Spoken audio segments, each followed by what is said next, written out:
Hi, everybody. First of all, thank you very much for inviting me. Such a beautiful venue, and the work here was absolutely fantastic, inspiring. I'm going to talk a little bit about what is Open Foundation and what we're doing around the world and then bring it back to Ireland.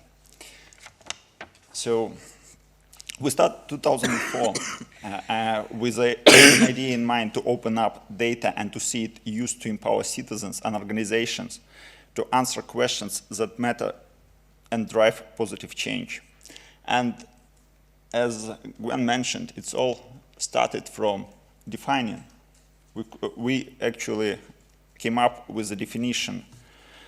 A piece of data or content is open if anyone is free to use, reuse, and redistribute it, subject only at most to the requirements to attribute and or share alike. And we are an international community-driven nonprofit working to open up information around the world so it can be used to empower citizens and organizations to build fair and sustainable societies. By opening up, we mean making data collected by the government on behalf and expense of the citizens available for use in non-proprietary, machine-consumable formats. And we do our best to see it used. What is open knowledge? It's what open data and content become when they're made useful, accessible, understandable, meaningful, with the capacity to help someone to solve a real problem. Why open knowledge? Because it's empowering. It enables us to understand and change our world and our lives. The culture of collaboration, community, and sharing is better and more fulfilling way to learn, create, and improve things. And what do we do? We make data available and accessible by evangelizing open data and by making its advocacy and by making tools.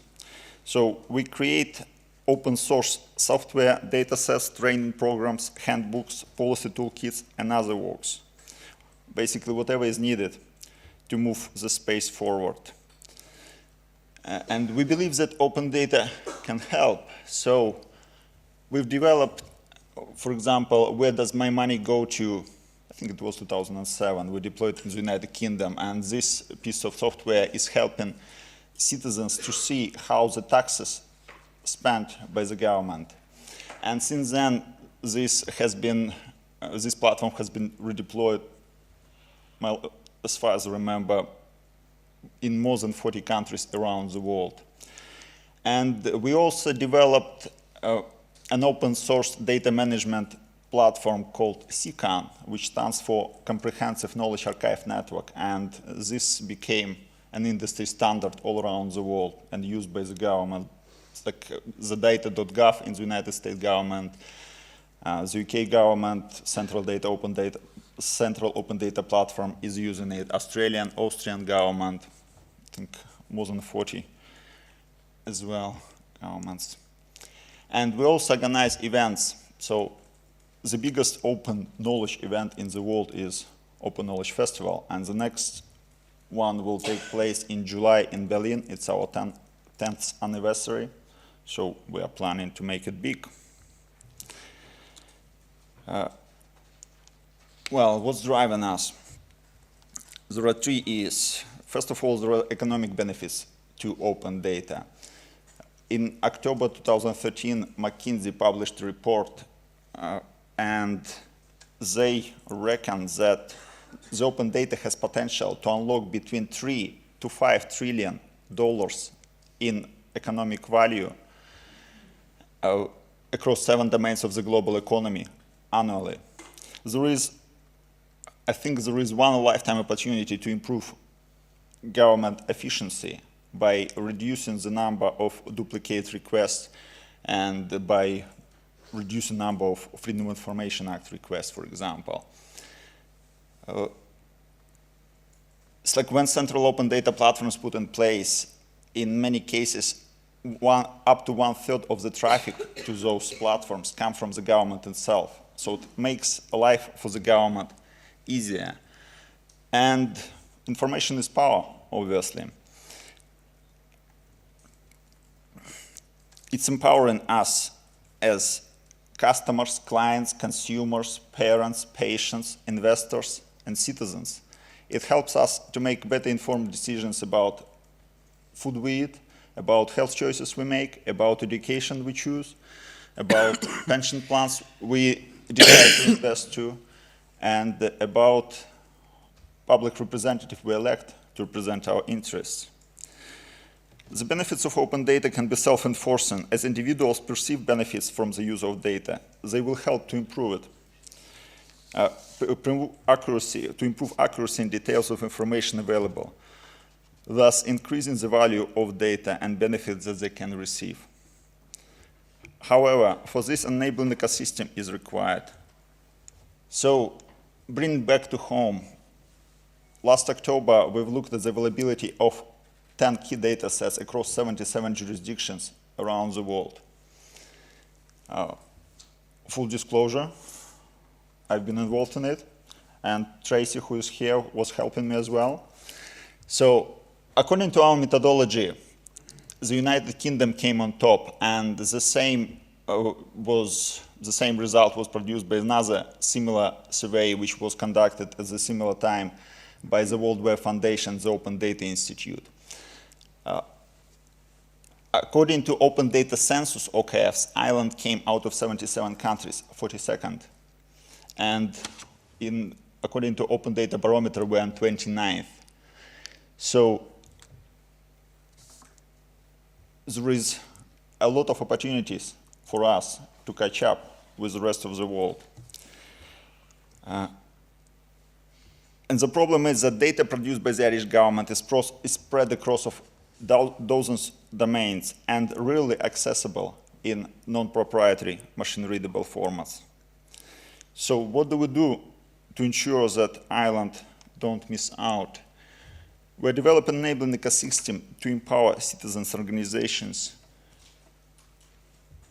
to make better and evidence-based informed decisions with open knowledge. And we do it two ways. From top down, we engage with the Irish government on policy level through the open government partnership process. For those I should probably say what the open government partnership is. And it's a multilateral initiative that aims to secure concrete commitments from the governments to promote transparency, empower citizens, fight corruption, and harness technology to strengthen governance. The Irish government committed to participate in the Open Government Partnership in May 2013, and in November, at the beginning of November 2013, the Minister Holland actually, at the Open Government Partnership in London, launched a major open data initiative. And we'll have enormous opportunity in May because the Irish government is inviting Open Government Partnership to Dublin. The event will take place in Dublin Castle in the beginning of May. So a lot of issues we'll have enormous opportunity to highlight a lot of issues from the international perspective there. And we're generating demand for open data by organizing weekly, monthly, and quarterly community engagement events. Our meetups taken every Thursday of each month. We have open data meetups when we do talking, and the idea of them to spark collaboration between those people who have data, those people who know what can be done with the data, and those who know how to put data in context.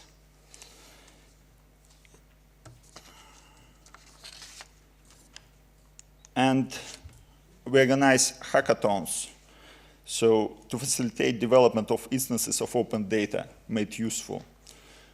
So we're giving people tools and skills they need to move from discovering open data to actively using and demanding new data sets. So here is an island, we don't have central open data platform. And the data spread across dozens of domains. And instead of waiting for the government to come up with one and to find resources, to find supplier, we actually, in last September, at the hackathon, we've developed an instance of CCAN. We deployed it. It's work in progress at the moment. And we also audited availability of data. I can see there are some participants of hackathon here, thanks to them. And we were able to discover 166 data sets, which, yeah, all around the place. And we want to use the CCAN platform to bring them into, make them discoverable from one place. As Clay Shirky said, it's not what you do, what you've done first, it's what you're going to do next. So our next meetup will take place in UCC, and it will be dedicated to open education. It will take place on Thursday, 23rd of February. Many of you are based in UCC, so you're well invited. And this event will followed up by book sprint, where we are planning to kick off development of educational material for introduction to programming. Ireland doesn't have curriculum for introduction to computer science or programming, and many countries facing the similar problem. So we want to start generating open educational material and put it for use. And of course, all our work is licensed under Creative Commons license. Thank you.